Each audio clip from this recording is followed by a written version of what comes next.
Hey everyone, and welcome back to another episode of The Negotiation. In this episode, we speak with Elsbeth van Paridon, a sinologist, journalist, and lover of China fashion, lifestyle, and urban culture. In 2018, Elsbeth founded The China Temper, a print and digital publication which offers a gritty/grungy look at contemporary China through a fashion-focused lens. Aside from her work with the China Temper, Elsbeth serves as an editorial consultant at the Beijing Review, an editor at Where Global Magazine, and a contributor to SupChina and RADII China. On today's show, we look at contemporary China through the lens of fashion and culture. We discuss the new thinking around fashion and individuality among China's younger generation. We discuss China's fashion scene as it is today and how it differs from other major fashion meccas like New York. We talk about China's fashion icons, as well as exploring China's urban underground scene and the future of fashion in China. Enjoy. Shanghai doesn't have an underground. Everything in Shanghai is above ground, okay? That's because it is the shop window of China. It's fancy, it's glam, it's glitz, it's fashion, it's money. But everything is above ground. It doesn't have to hide anything. It's just there. I mean, it's there, it's out there. There is no underground scene in Shanghai. Beijing, however, because it is the capital, it is a political center, not everything is out in the open. Home to over 4 billion people, the Asia-Pacific region boasts one of the most powerful consumer markets on the planet. Not only is it home to half the world's under 30 population, but it's also home to more than half the world's internet users. It's a market no globally minded brand should ignore, but entering markets like China is no easy task. Just ask the likes of Microsoft, Google, Uber, and Facebook. Times are changing, and with the right partners, doors are slowly opening as more and more companies find success expanding into the markets of the Middle Kingdom. I myself spent 8 years in China, mostly as a venture capitalist, helping early-stage tech companies enter the Asia-Pacific market successfully. This show is dedicated to uncovering and examining successful China entry and growth strategies by interviewing the people behind those success stories. My name is Todd Embley, and welcome to The Negotiation, brought to you by WPIC Marketing and Technologies. Elsbeth, welcome to the show. Thanks for coming on today. Well, thank you, Todd. Thank you for having me. It's a pleasure to be talking to you. How about a brief introduction of yourself, your background, and as always, how you ended up in China? Sure. Well, it's very simple. My name is Elsbeth van Paridon. I am Dutch. I grew up in Belgium. And I am a sinologist and a journalist and just, somebody who happens to be into fashion a little bit as well. And it's actually quite simple. How did I end up in China? Well, in high school, or in secondary school, I did classical studies, right? So Greek, Latin, classical studies. Then afterwards you attend university. That's what you do. But I had no idea whatsoever what to go and study. And then one fine day, I was at my grandmother's and she said, you know what? China. Why don't you just go and study Chinese? I think it's called sinology. I think there's a future there. And I simply went, okay. So that's how I ended up doing Chinese studies at the University of Leiden in the Netherlands. And then I moved to China. Yes, that is rather straightforward. I know there is no deep whatever. Right. I mean, some of us have these dart throws at maps. Some of us have these very long, odd, circumstantial ways of kind of just backing into China without intention or purpose. So, that's great. Everybody has a different way of getting in. We are going to get into discussing a lot about your projects, including China Temper. We're going to talk about China's fashion scene. But I want to start the conversation with discussing the term contemporary China. Okay. So I want to ask you to talk to us about contemporary China through a fashion and culture focused lens. What does contemporary China look like to you? And how does it differ from city to city? It's actually not an easy question. To me, it looks, I think the image that still kind of reigns or rules the roost abroad I think a lot of people still have a certain more bland, gray image when it comes to the Chinese and their way of dressing. But of course, with economic development comes the development of the individual, and fashion is a major part of that. It is a complete reflection of what's going on in society. And we all know China grew very swiftly across the significantly short span of time. And this was reflected in the clothing. And so let me get to it. It's very vibrant. It's colorful. It's vivacious. You go from, and this happened within a decade, and to be honest, actually mostly within 6 years. And you go from, a more gray culture, not standing out, to just doing everything you possibly can to stand out in the streets and expressing yourself. And how does this differ from city to city? I have to add, of course, that when I'm talking about this vivacious landscape, I'm referring to first tier cities. I'm referring to the mega cities of Beijing, Shanghai. And then we have the up and comers, Chongqing, Guangzhou, Shenzhen. And there is a significant difference between the color palettes in all these cities. But when it comes to Beijing and Shanghai, they are in full swing and there is nothing holding them back. When you go to Shenzhen, Chongqing, Guangzhou, it's not bland anymore, but it's also not as red hot as the first tier cities are. So it reflects a sense of, I think vivacious describes it very well. I remember during my times when I first got to Dalian in 2007, and my thoughts, naive as they probably must have been, was that it seemed like in China, the younger generation, especially the female young generation of China, were taking heavy cues from Japan and potentially Korea. I wouldn't say they were nailing it. It was kind of a bit of a mishmash. They were going through a learning curve. That's actually really good. If I may, funny thing is, so when you're studying sinology anywhere in the world outside of China, you have to spend 1 year on the mainland or in Taiwan to up your language game. So in 2007, 2008, I spent 1 year in Beijing. And back then it was still, Hello Kitty gloves everywhere. And indeed, very much taking note from what, South Korea was wearing. I think at that point in South Korea, the whole coupley outfits, the matchy outfits were hot. But it was a mishmash indeed.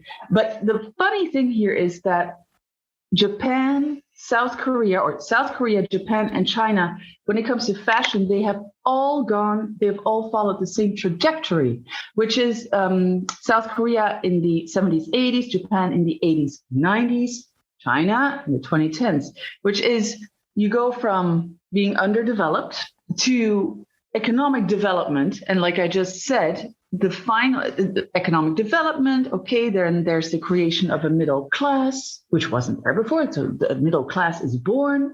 They start making a bit more money. They get a nicer house. They get a nicer car. Basic needs are met. And then you get to the development of the individual, which, fashion, well, you could say fashion is it's a daily conversation between you and the world. And also, I'm not interested in a new pair of pants or a new pair of shoes. It's about the story behind the shoes and the pants, especially in countries like China right now. So South Korea had that. Japan had it. For example, in the 90s, all these Japanese, Miyake, well, he's been around since the late 80s.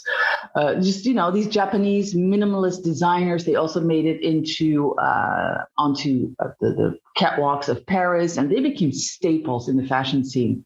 And so they all followed that trajectory, and China was the third one to do so. So it's a very, very natural evolution of things. And I think it's quite normal to start off with a mishmash and then you kind of come into your own. I also think, by the way, that applies to people in general. Yeah, and I noticed it not just in the fashion, but in the makeup as well. Like I started really seeing them come a long way. Like, wow, more and more artistry on the face was they were starting to nail it and find their niche and find their kind of game in that regard as well. And I thought, wow, like they're really, really doing this well. You have written that there's new thinking among China's younger generations about individuality and their expressions of themselves. Yeah. Can you elaborate on that? How this has all drastically changed? And then there's a lot of cultural family dynamics. I mean, the years of Mao Zedong are still extremely fresh in the memories of most parents and grandparents in China as well. So it's not been an easy road to kind of bring about and bring that individuality and expression out. So please, how does that manifest itself today? Well, that's the interesting thing about actually living here, because you get to experience these things you get to experience them all firsthand, right? You're like no longer an observer from Europe or New York or whatever. It's really, you're here. So every roof contains, 3 generations. And indeed, we go from those who went through the Cultural Revolution, and then you have, those born in the 70s or right after the millennials. So basically, those are like 80后, born after 1980. So the millennials, and then you have the Gen Zs, born after 1990. So the 90后. I shouldn't have said there are 3. Usually there are 3 generations under one roof, but I should just delete that from the narrative here.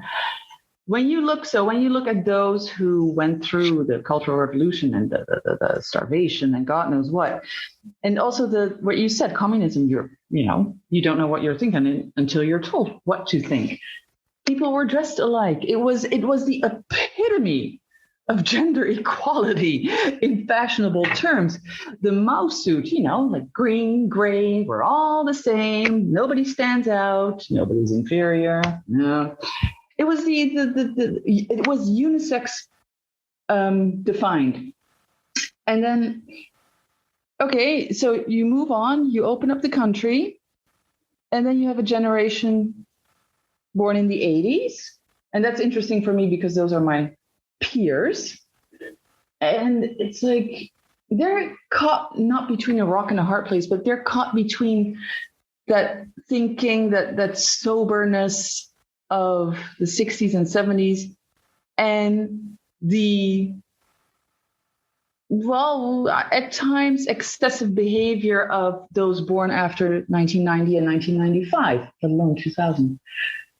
And so you see people my age, they are more willing to express themselves, but they want to look nice, but they don't care as much. So yeah, the individuality was developing, but they were still caught between tradition and innovation. I think that's the way to put it. Caught between tradition and innovation. And I can imagine that's a very tough place to find yourself in. Still also the whole xiao, the filial piety, caring for the parents, but wanting to go out there and study abroad. And so they were slowly developing a mind of their own, and clothing-wise, it became very, I'm going to say it this way, Western. Just Western, not hardcore fashionista Western style, not Parisian. Not full emo. Not full emo. Oh, yeah, 杀马特, they've done that, though. Huh? Those born in the 80s, they've done that, the whole emo thing. And it's now coming back. By the way, they did do that. There was punk, goth punk. That was because I was talking to a colleague the other day. Because I thought 杀马特 or 我 emo 了, which has been trending this year. Like, it means the same in the Western here. 我 emo 了. No, it's 差不多. It's just about the same. But 杀马特, the punk movement, I thought it belonged to this era. But then a colleague of mine was like, no. I had people in high school when we were like 15, so in the 90s, late 90s, who were dressed like that. And they were the runt of the litter. And funnily enough, they're still considered the brunt of the litter, if I put it that way. It's not me saying that, it's society saying that here. So they were doing that, but there was kind of a little blip. I think most of them just, they dressed in a Western way, but not all out. And then you get to those born after 1990. They grew up in this society that was developing at the speed of light, or I like to say lightning, with everything just being thrown at them from all the corners of the world, and there's all these influences coming in, and they couldn't identify anymore with the traditional values, well, to a certain extent, but when it comes to clothing, no way. And they were just like, I'll just take all of these influences and roll with it.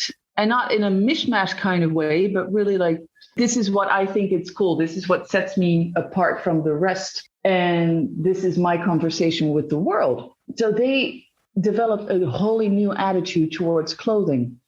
No longer like, oh, okay, yeah, that's nice. It's from the West. It's safe, but it's nice. And I like it. It's comfortable. No. It was really just, this is who I am. See me. Which can't be easy when you're still, a lot of them, if you're unmarried, you still live at home, which is a very kind of interesting juxtaposition. I just can't help but think that, when you leave home or you go off to school, you start to get out on your own.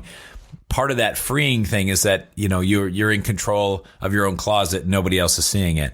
And when you come and go from the house, it's not like you're running into grandma through the living room wondering what the heck is she wearing. I think grandma got lost a long time ago. I think grandma's just like, whatever. I don't know anymore. I think grandma is, just let it be, something like that at this point. But there's actually, speaking of the individuality thing and what you just mentioned about living at home, and again, I need to emphasize that I refer a lot to first-tier cities. I mean, when you travel to lower-tier cities, there will be a different landscapes.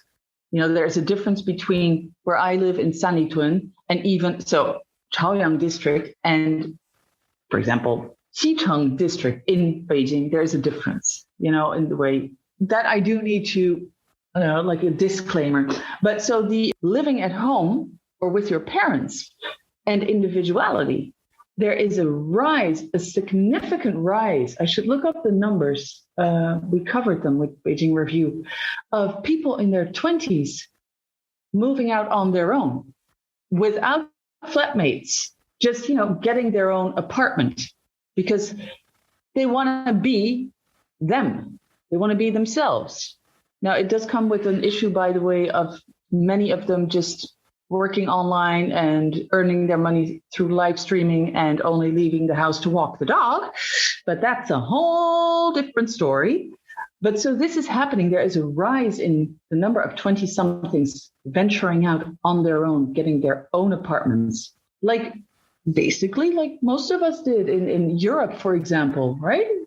You go to university, but also after university. So that's happening right now. Okay, it's time. Let's move. Let's talk about China Temper. Let's start out with maybe talking a little bit about what it is and what it's like running this passion project in China today. Well, China Temper is actually, this came about, if I may briefly introduce it, it's so when I was studying in Beijing that 1 year, that mandatory year, at the end of that year, academic year, I was invited to a fashion show by Xander Zhou, and who's now a pretty well-known name, also in the whole Milan, Paris, New York, London Fashion Week scene. So anyway, and the thing is also sinology, it's we can call it a fancy degree. But when I was invited to that fashion show in Beijing, it hit me. It was one of those aha moments. It was like, oh, the sky opened up and there was light. I said to myself, China fashion publishing, that's what I want to do. I want to look at China through fashion and write about it. Yeah, so the years went by. I was in Europe finishing up, then moved to China in 2010 to start working. Also started working for the state media and writing for other platforms. And I just set up this blog under a different name back then and started jotting down stuff about China through fashion. And then that evolved and it evolved. And now we have, then I didn't do it for a few years because I was busy with work and I don't know, life, whatever.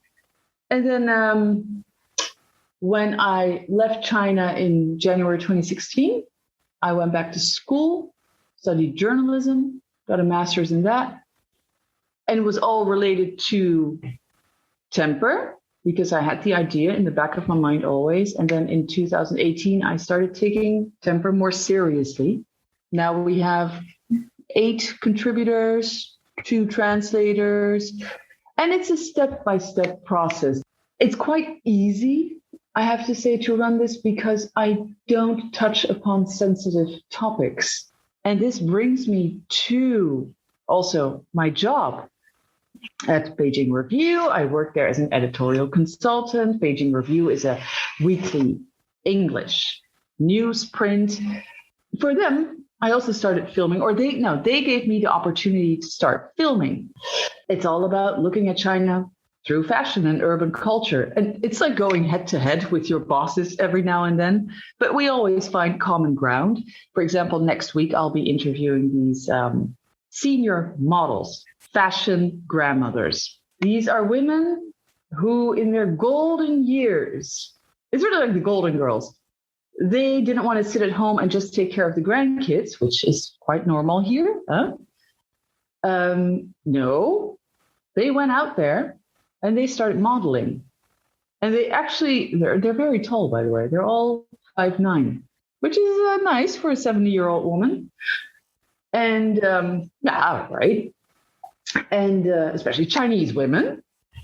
And so they started modeling. And they did not just stick to modeling. No. They set up their own business. They are creating minority-inspired accessories and selling these. They are on live streams 3 times a week, different live streams with different Wang Hong, so online celebrities. And I'm interviewing them next week, and we were coming up with questions because it's like looking at China through fashion across a period of 40 years since China opened up. That's kind of how I saw it. But then my bosses came in with, you have to mention the Cultural Revolution. You have to mention the starvation. I was like, oh, am I allowed to do so? Yes, you are. And that's not going to reflect on me. No. There's no denying of it. So it really,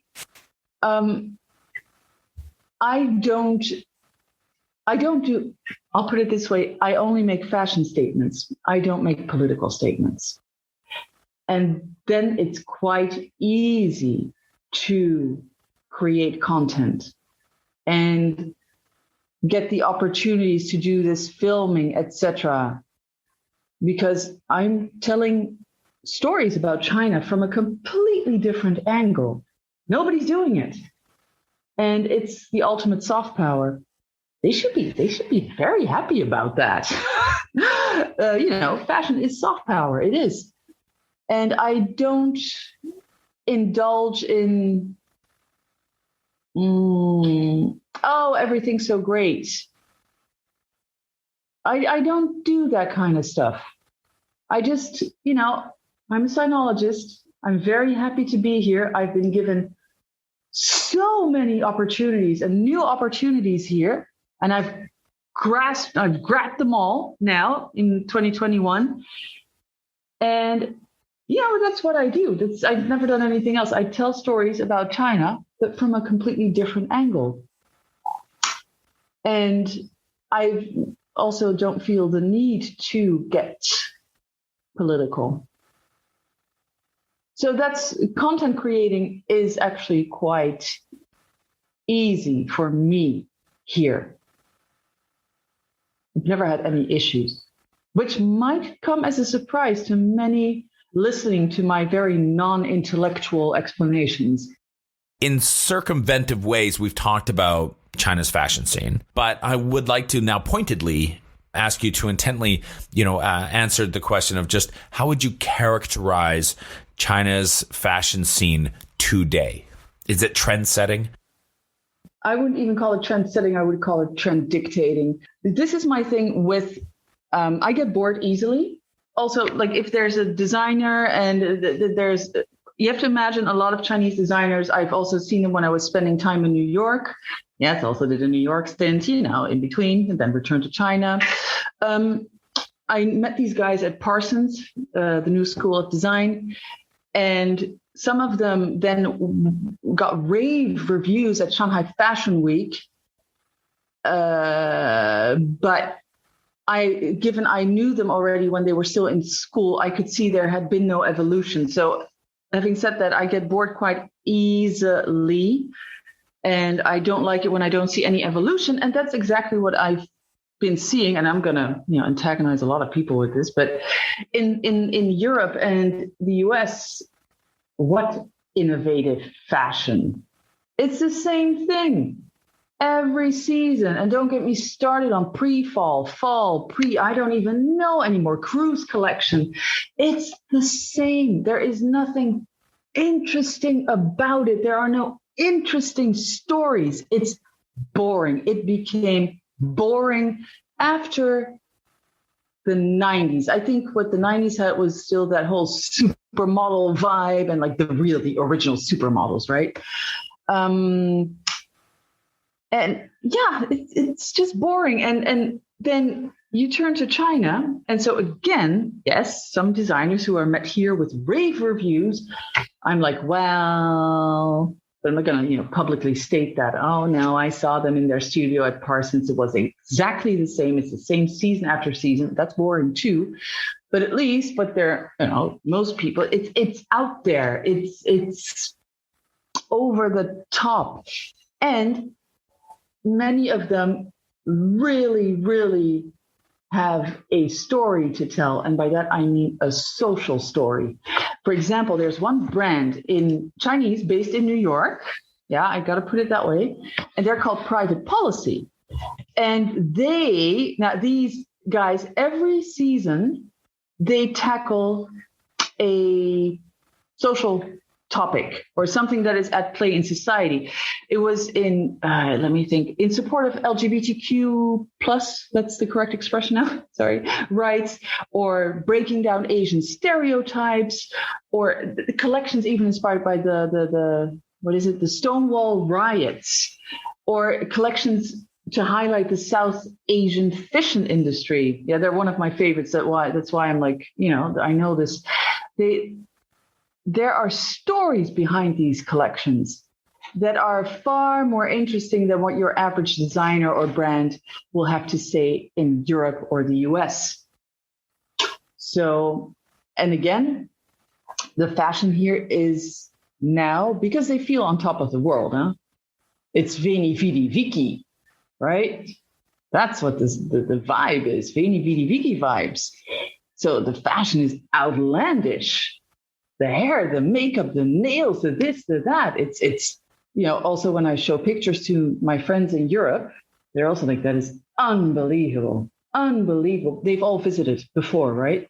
So they too can tell the evolution. And there's even, I wouldn't call it a decade, but like 6 years or something. It's unbelievable what has happened here. Yeah, I think everybody could, take a cue from China's fashion landscape in that regard. And the designers as well, like, tell a story. Don't just give me another pair of pants. Excellent. Now, after all that, and you did talk about your time in New York and whatnot, so I feel very comfortable asking you, can you differentiate how China's fashion scene, and you can take that in any way, like from how they shop, where they find fashion trends, who they're following, all the things are on the table. But how do we differ? How does the fashion scene differ there from that of potentially North America or Europe? Everybody's influenced by social media, of course, in this day and age. But it all started in China. I mean, when you're talking about social media influence or online influence, it's China it's insane. It's where it all began, basically, if I may put it that way. I know a lot of people will not agree with that, but I'm putting it that way anyway. A lot of people get their cues online and from online celebrities and no longer from the West, by the way. That's maybe here and there, but generally speaking, they look inwards, not outwards, for their fashion inspo. That has ended. That sounds that's a pretty bold statement to make, but let's just put it that way, okay? That has ended. And they look at live streams because people just come up with stuff. It's a country of 1.4 billion people, and even people in the outskirts of Tibet are showcasing their folkloric costumes on Douyin, so the OG version of TikTok. That's how everybody's online here. And you also have, how does it differ from, I think I've already mentioned or made it very clear that it's outlandish here, and what I see in Northern America and Europe, I find it quite boring. But also, there are a lot of shows here online, and those are also often responsible for propelling certain trends. And for example, last year you had two shows that were huge: a reality show, Sisters Who Make Waves, and then the first ever female monologue series, courtesy of Tencent, called Hear Her, 听见她说. That was massive. And that inspired this whole, female empowerment movement, which resulted in, one of these contestants, which resulted in an array of things. Let me explain. So one of these contestants on Sisters Who Make Waves, she was wearing these oversized 西装, so Western style suits. And that turned into 萌妹 style. And also that propelled spurred on the whole Chao A. So A is alpha, in particular alpha female. Chao 级的 Chao means extreme. So 你太 Chao A 了, like you're a real alpha female. And that was linked with 萌妹 style, like oversized suits and this and that. But then paired with, for example, a bra.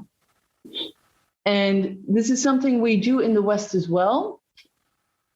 But here, I would say that if I wear a suit with just a bra or a corset or something underneath in Europe or North America, I think we consider that sexy or it's sexualized, which is fine. That's not what I'm saying. But what I'm saying is here, it's not sexualized. So that's kind of always an interesting observation. Here it's just like, oh yeah. Whereas in the West, it's still like, oh, there's a bra and a suit. So there's a difference in the perception thereof here. And so I think social media platforms, especially Weibo, still, it's like the Twitter equivalent, China's Twitter equivalent, with billions of people on there. No, I don't know, 1 billion people on there, I'm not sure. And Douyin, so Chinese version of TikTok, nowadays have a huge influence. But it's all coming from the inside, not the outside. Who would you say are some of the key players, let's call them tastemakers, in China's fashion scene, either today or historically? Is there a local equivalent to the Anna Wintours or the Coco Chanels or Virgil Ablohs? I would dare say there is not. And I know people might be like, what are you talking about? There was Angelica Chung, who was editor-in-chief of Vogue China for 10 years. And there are several other big editors, but they're not.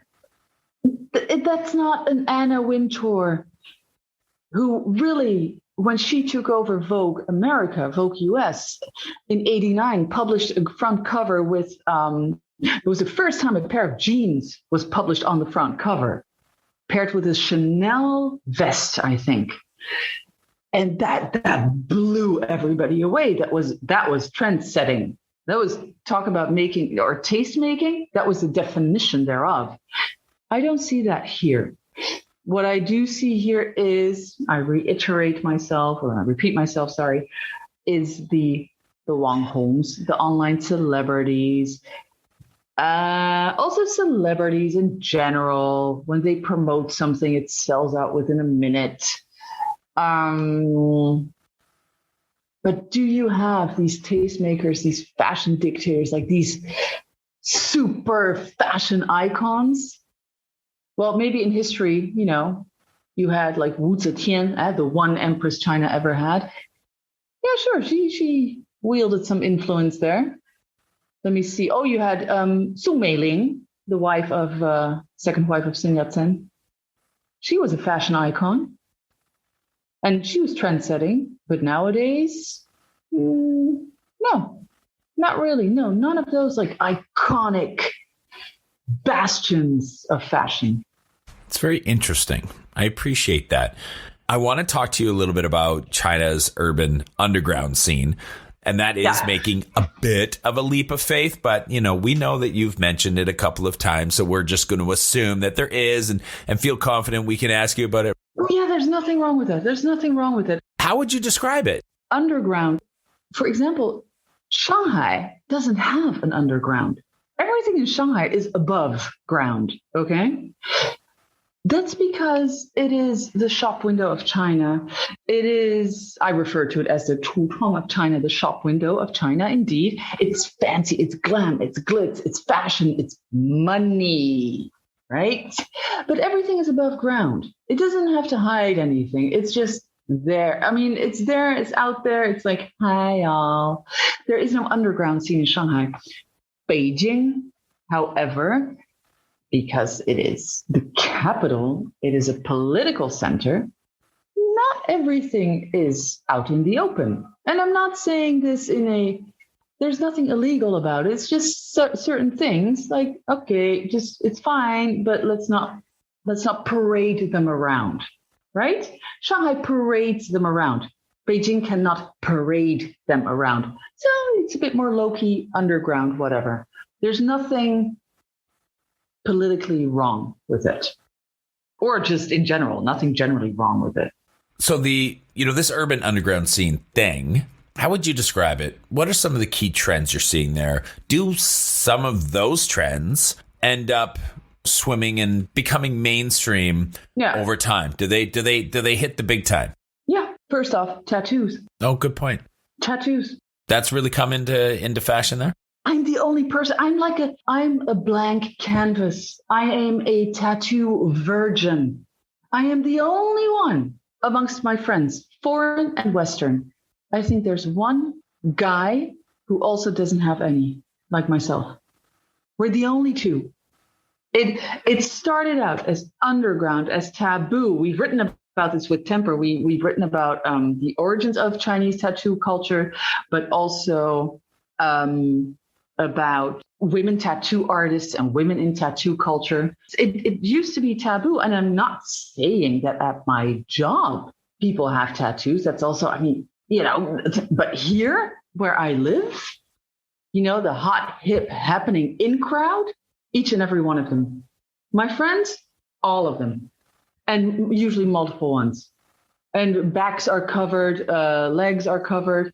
Celebrities, all of them, most of them. So tattoos is the ultimate example thereof. Of course, other than that one, I was thinking of the whole lingerie thing. Did it start more underground or? What whole lingerie thing? I mean, the suit paired with a bra, the wearing of lingerie on the outside, right, basically, but in a non-sexual way, right? Like I mentioned before. Right. It's really, it's like, oh, I'm picking up groceries. Oh, this is me buying some gum. Yeah, I'm wearing a bra. And? Yeah. Nobody even bats an eyelid. Whereas if I were to do this in Europe, people would be like, you should put something on, right? That's a very interesting, we haven't written anything about that yet, but that's always been something at the back of my mind. And the lingerie, yeah, just the wearing of, I'm not sure if that came from the underground, to be honest. I think that it did not. I think it just happened. Certain things just happen. They just pop up. The whole wearing of lingerie on the outside has been popular for quite some time. Other things, no. I think because underground, it's also the punk scene. Sure, there are elements of that popping up in mainstream trends, but that's normal. We see that anywhere and everywhere in the world, like certain belts with spikes or something. Yeah, that's completely, you see that here too. And it comes from the punk scene, sure, which is underground, sure. And I did see, by the way, that whole Shama Te thing that I referred to earlier. There was a designer at Shanghai Fashion Week in this October, a very well-known designer, Chinese from Xiamen, Sanquans is his brand, Sanquans, and he was boasting these goth punk Shama Te hairstyles on the catwalk. So that was quite interesting to see. We're actually writing about that very soon, but I wouldn't call that mainstream just yet. Where do you think fashion is going? Is it going in a certain direction that we can anticipate over the next few years? Is it following any other trends, or is it diverting or taking its own shape and form in some way that maybe I can ask you to comment on? Well, it's changing all the time, but what's interesting here, that whole female empowerment thing, the whole oversized thing, that's been around for a year or two, I would say. It was further driven by these shows that I talked about, Hear Her and Sisters Who Make Waves, but it was around already. People were doing it. I think here we are mostly, one key feature here in fashion that I should have mentioned is gender fluidity, genderless fashion. And that's probably what will keep increasing here, or that's my guess. I might be way off, you never know. But androgyny was, in my book, almost invented here with the whole Jingju,